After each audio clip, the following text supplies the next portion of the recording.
এটা কিসের বিল্ডিং এটা? কোনটা ডান পাশে?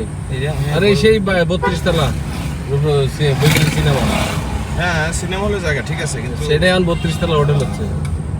ও ওই যে একবার শুনছিলাম 2004-5 সালের দিকে এই যখন ছিলাম তখন, যে এই জায়গায় একটা বড় ভালো মানে একটা হোটেল হবে, সেই হোটেল। ঠিক আছে না বুঝছি। তাহলে এটা দরকার ছিল ইয়ার সামনে।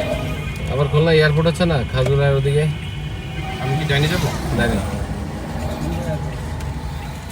ওই ইসে এই যে খেলার মাঠের পাশে এমনি খুলনা এয়ারপোর্টে গেলে ঢাকাতে 30 মিনিট লাগবে যাতায়াতের জন্য, বলতেছে না? এই খেলার মাঠের সামনে এখানে হোটেলটা জরুরি, খেলোয়াড়রা এসে থাকবে, তারপরে ভিআইপি কিছু গেস্ট আছে। এই হোটেলের জন্যই তো ওই মাথাতে আসতে হবে, যাতে খেলার আর কি মাঠটা আর কি এই জায়গা উদ্বোধন হচ্ছে না এইভাবে খুলনা। এটা খুব দরকার ছিল, তবে হয়তো খুব দেরি হয়েছে। ওই 2004-5 সালে শুনলাম হবে। জায়গা চাইছিল ইসুফ স্কুলে, তাই ইসুফ স্কুলের লোকজন এই যে তার মালিক সে কইছে এই জায়গাটা আমারে দিয়ে দাও, ইসুফ স্কুল আমি আরো বড় করে করি।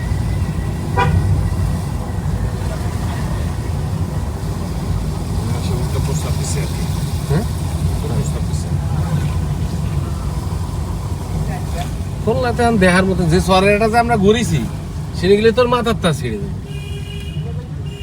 এই অবস্থা। নৌবাহিনীটা নিয়ে আমরা এখন যাইতেছি শরীফের দোকানের সামনে। শরীফ না শরীফ, ওই তো শরীফ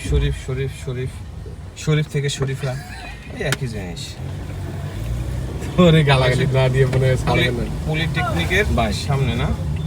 খুলনা পলিটেকনিক্যাল কলেজ। এতই কি ইয়ে হয়ে গেলাম নাকি? দেখ পারস না গাড়ি ঠিক আছে গাড়ি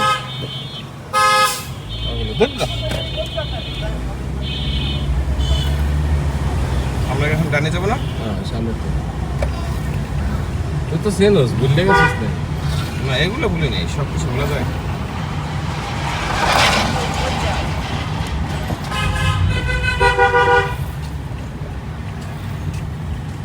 এই গাড়ি তো শুনে মুখ দেখ গালো না ভিডিও চালু নাহলে একটা গালি দিতাম মানে রাস্তার মাঝখানে। কোনটা?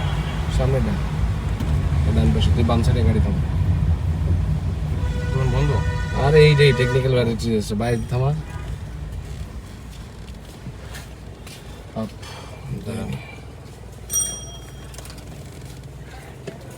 লক করা? হুম